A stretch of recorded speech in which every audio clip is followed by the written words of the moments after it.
വാഴ two biopic of a billion bros. വാഴയുടെ രണ്ടാം ഭാഗം Vaazha two biopic of a billion bros FDFS തന്നെ കണ്ടു. ആദ്യ ഭാഗം അവസാനിക്കുമ്പോൾ നൽകുന്ന സൂചന പോലെ തന്നെ ഹാഷിറിൻ്റെയും ഗ്യാങ്ങിൻ്റെയും കഥയാണ് ഇവിടെ വാഴ ടുവിൽ പറഞ്ഞിരിക്കുന്നത്. ഒരു പറ്റം ടീനേജേഴ്സിൻ്റെ ഹയർ സെക്കൻഡറി ലൈഫും അതിനോടൊപ്പം കൗമാരക്കാരുടെ വികാരങ്ങളും പ്രശ്നങ്ങളും പ്രണയവും സ്വഭാവ വ്യതിയാനങ്ങളും മാനസിക സംഘർഷങ്ങളും ഒക്കെ ടച്ച് ചെയ്തു പോകുന്ന സിനിമയിൽ സഹോദര സഹോദരി ബന്ധങ്ങളുടെ സ്നേഹവും ഇണക്കവും പിണക്കങ്ങളും ഒക്കെയാണ് പ്രധാനമായും ഹൈലൈറ്റ് ചെയ്യപ്പെടുന്നത്. പശ്ചാത്തല സംഗീതവും ഗാനങ്ങളും ചേർത്താണ് കഥ പലയിടങ്ങളിലും നീങ്ങിയിരിക്കുന്നത്. ഉദ്ദേശം 2.25 മണിക്കൂർ ദൈർഘ്യം വരുന്ന സിനിമയുടെ ചില രംഗങ്ങൾ വലിച്ചു നീട്ടിയ പോലെ തോന്നി. ഒരു കൗമാരകാലത്തെ കളർഫുൾ വൈബും എനർജിയും സിനിമയ്ക്കുണ്ടായിരുന്നു. ചെറുപ്പക്കാരായ ഹാഷിറിൻ്റെയും വിനായകിൻ്റെയും അമീൻ്റെയും അലൻ്റെയും ഒക്കെ കൂടെ ബിജുക്കുട്ടനും സുധീഷും അൽഫോൺസ് പുത്രനും കൃഷ്ണകുമാറും വിജയ് ബാബുവും അജു വർഗീസും ഒക്കെ ഓർമ്മിക്കത്തക്ക പ്രകടനം തന്നെ കാഴ്ചവെച്ചു. വാഴ ടൂവിലെ പ്രധാന കഥാപാത്രങ്ങളുടെ കുട്ടിക്കാലത്തെ രംഗങ്ങളിൽ നിന്നും ആരംഭിക്കുന്ന സിനിമ അവരുടെ കൗമാരകാലത്തെ സംഭവങ്ങളാണ് മെയിൻ കഥയായി പറഞ്ഞിരിക്കുന്നത്.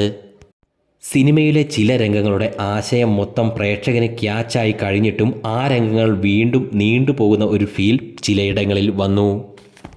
ഹാഷിറിൻ്റെയൊക്കെ മാസ്റ്റർ പീസ് ഡയലോഗുകൾ വരുന്ന രംഗങ്ങളിലും ചില ഫൈറ്റ് ഷോട്ടുകളിലും തിയേറ്ററിൽ മികച്ച കയ്യടി കിട്ടി. ഇന്നത്തെ ടീനേജേഴ്സിൻ്റെ ഒരുവിധം കാര്യങ്ങളൊക്കെ സിനിമയിൽ കണ്ണാടിയിൽ എന്ന പോലെ കാണിക്കുന്നുണ്ടായിരുന്നു. സ്റ്റണ്ട് രംഗങ്ങളിലെയും കോമഡി രംഗങ്ങളിലെയും ഒക്കെ പശ്ചാത്തല സംഗീതവും നന്നായി വന്നു.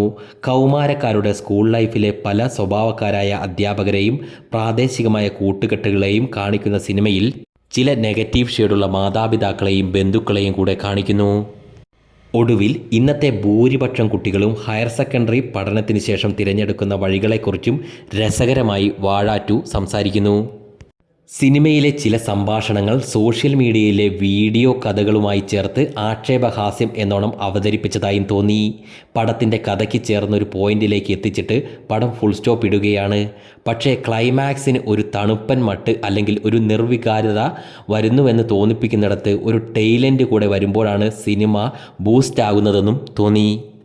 ആ ഒരു ടൈലൻ്റ് രംഗങ്ങളാണ് സിനിമ കണ്ടുകൊണ്ടിരുന്ന ചില പ്രേക്ഷകർക്കെങ്കിലും സാറ്റിസ്ഫാക്ഷൻ കൊടുത്തതെന്ന ഫീൽ എനിക്ക് തിയേറ്ററിൽ തോന്നി.